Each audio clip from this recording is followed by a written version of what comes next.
നമസ്കാരം. പൊതുഗതാഗത സംവിധാനത്തിൽ സമഗ്ര പൊളിച്ചെഴുത്തിന് സർക്കാർ. ഇതുവരെ ബസ് ഓടാത്തതും സർവീസ് നിന്നുപോയതുമായ റോഡുകളും പുതുതായി നിർമ്മിച്ച റോഡുകളും കണ്ടെത്തും. ജനങ്ങളുടെ ആവശ്യവും പരിഗണിക്കും. ഇതിനെല്ലാമായി സമഗ്ര ഗതാഗത സർവേ നടത്തും.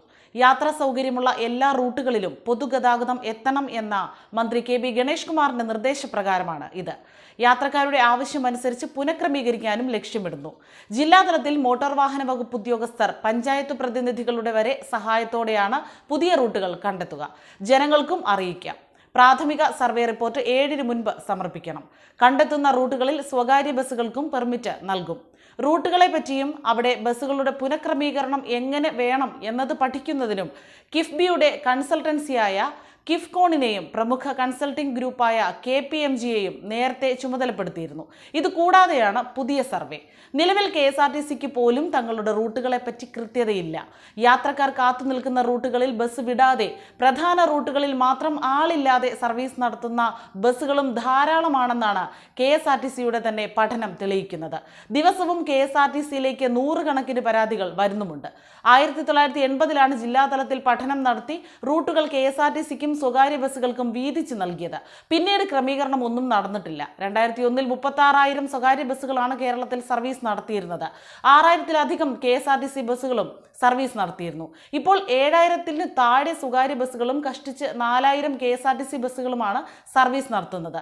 സ്റ്റാർട്ടപ്പ് കമ്പനികൾക്ക് പൊതുഗതാഗതത്തിൽ നിക്ഷേപത്തിന് അവസരം നൽകും. വലിയ ബസ് നഷ്ടമാകുന്നിടത്ത് ചെറിയ വണ്ടികൾ സർവീസിന് അയക്കാൻ സ്വകാര്യ സംരംഭകരെയും ക്ഷണിക്കും. അതേസമയം ഗതാഗത വകുപ്പിൽ അഴിമതി നടന്നിരുന്നു എന്ന മന്ത്രി കെ ബി ഗണേഷ് കുമാറിന്റെ പ്രസ്താവനയ്ക്കെതിരെ മുൻ മന്ത്രി ആന്റണി രാജു രംഗത്തെത്തിയിരുന്നു. സത്യപ്രതിജ്ഞയ്ക്ക് മുൻപ് അദ്ദേഹം വകുപ്പിലെ ചോർച്ച കണ്ടത് എങ്ങനെയാണെന്ന് ആന്റണി രാജു ചോദിച്ചു. നേരത്തെ ആഭ്യന്തര വകുപ്പിനെതിരെയും മരാമത്ത്, ആരോഗ്യ, വിദ്യാഭ്യാസ വകുപ്പുകൾക്കെതിരെയും അടിസ്ഥാനരഹിതമായി ആരോപണം ഉന്നയിച്ച ആളാണ് ഗണേഷ്. അഭിപ്രായം പറയുമ്പോൾ കുറച്ചുകൂടി പക്വത കാണിക്കേണ്ടതായിരുന്നുവെന്നും അതേ നാണയത്തിൽ ഇപ്പോൾ മറുപടി പറയുന്നില്ലെന്നും ആന്റണി രാജു പറഞ്ഞു. ഗണേഷിന്റെ പിതാവിനൊപ്പം MLA ആയിരുന്നയാളാണ് താൻ. ഗാലറിയിൽ ഇരുന്ന് കളി കാണാൻ എളുപ്പമാണ്, ഇറങ്ങി കളിക്കാനാണ് പാട്. മുൻ ഗതാഗത മന്ത്രിമാർ ഉണ്ടാക്കി വെച്ച 3,150 കോടിയുടെ കടം 2,900-ആയി കുറച്ചു. 1,000 കോടി പലിശയും അടച്ചു. അല്ലാതെ 1 രൂപയും കടത്തിൽ കൂട്ടിയിട്ടില്ല. KSRTC കമ്പ്യൂട്ടറൈസേഷൻ നടത്തി ഇപ്പോൾ ട്രയൽ റൺ നടത്തുകയാണ്. എല്ലാ ഡിവിഷനിലും പ്രൊഫഷണലിസം കൊണ്ടുവന്നു. ഇനി വരുന്നവർക്ക് സുഗമമായി ഭരിക്കാം. അഴിമതിക്ക് ചീഫ് എഞ്ചിനീയറെ സസ്പെൻഡ് ചെയ്ത ആളാണ് താൻ. തനിക്കെതിരെ അഴിമതി ആരോപണം ഇല്ല. അഴിമതി കേസിൽ ജയിലിൽ കിടന്നിട്ടുമില്ല. വകുപ്പിൽ എല്ലാം പ്രശ്നമാണെന്നും താൻ വന്ന് നന്നാക്കിയെന്നും വരുത്താനാണ് ശ്രമം.